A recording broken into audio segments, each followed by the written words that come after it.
আসসালামু আলাইকুম। সেনাবাহিনীর পক্ষ থেকে শেখ হাসিনাকে বিদেশ যাওয়ার প্রস্তাব দেওয়া হয়েছে বলে খবর পাওয়া গেছে। এক্ষেত্রে শেখ হাসিনার মনোভাব কি সে বিষয়ে কথা বলবো, তবে এর আগে সেনাবাহিনীর সমসাময়িক কর্মকাণ্ডের বিষয়ে আলোকপাত করা যাক।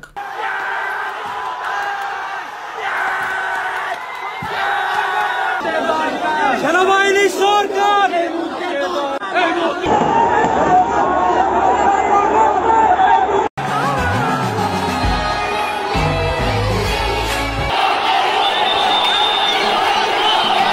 রোববার সারাদিন সেনাবাহিনী দেশের সাধারণ জনগণকে সমর্থন দিলেও রাতে দেখা যায় সেনাবাহিনী শিক্ষার্থীদের ধাওয়া দিচ্ছে।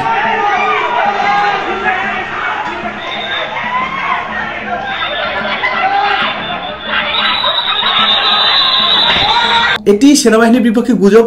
মজার বিষয় হচ্ছে সেনাবাহিনীর অপর একটি উইংস জনগণের পক্ষে থাকা সেনা সদস্যদের বিরুদ্ধে এসব ভিডিওর মাধ্যমে গুজব ছড়িয়েছে বলে একাধিক নির্ভরযোগ্য সূত্র আমাকে নিশ্চিত করেছেন। মূলত দেশ সমর্থিত সেনা সদস্যরা সরকার সমর্থিত সেনা সদস্যদের কথা শুনছেন না। এই কারণে সরকার সমর্থিত সেনা অফিসাররা চাচ্ছেন যে কোনো উপায়ে আমজনতা যাতে তাদেরই পক্ষে থাকা সেনা সদস্যদের আক্রমণ করুক। এতে দেশ সমর্থিত সেনা সদস্যরা খেপে গিয়ে শিক্ষার্থীদের বিপক্ষে চলে যাক। আর এই পরিকল্পনার সামান্য একটু নমুনা হচ্ছে এই ভিডিও। এই ভিডিওর মূল কাহিনী হচ্ছে সেনাবাহিনী আসার আগেই এই লোকটি ছাত্রলীগ এবং পুলিশ দ্বারা আহত হন। এখানে মানুষ জড়ো হতে থাকলে সেনাবাহিনী ধাওয়া করে।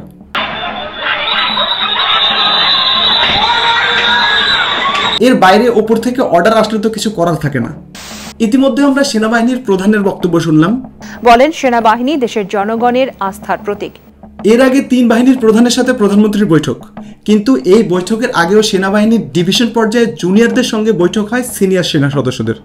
যে বৈঠকে চলমান অবস্থা নিয়ে সেনা সদস্যদের মনোভাব যাচাই করা হয় বলে খবর পাওয়া যায়। উক্ত বৈঠকের তথ্য এবং একাধিক সেনা সদস্যদের দেওয়া তথ্যের ফ্যাক্ট চেকের ভিত্তিতে যা বোঝা যায় তা হচ্ছে সরকারের পক্ষে থাকা বৃষ্টির ন্যায় সুবিধা পাওয়া সেনাবাহিনীদের উচ্চ পর্যায়ের কর্মকর্তাগণ সরকারের সমর্থন করলেও জুনিয়র অফিসারদের একটি অংশ সেনাবাহিনীর সরকার, অপর একটি অংশ বিকল্প সরকার চায়।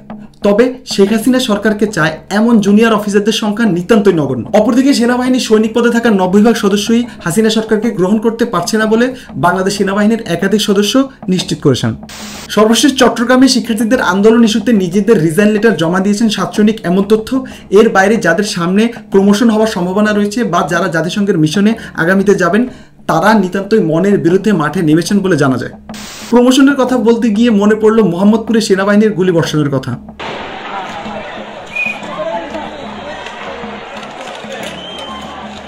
এই গুলিবর্ষণের নেতৃত্ব দেয়া 23 ইস্ট বেঙ্গলের উপ অধিনায়ক মেজর নোমান আল ফারুক SMG 57 ভার্সনের অস্ত্রতে 7.2 মিলিমিটার বুলেট ব্যবহার করে আমাদের বুক ঝাঁঝরা করেন।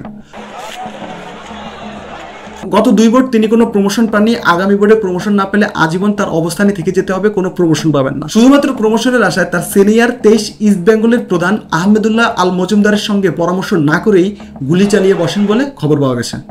এছাড়া অসমর্থিত তথ্য ভারত খবর আসে কোটা সংস্কার আন্দোলনের সমন্বয়ক নাহিদকে প্রথমে আয়নাঘরের টর্চার সেলে নিয়েই এমন অত্যাচার করা হয়।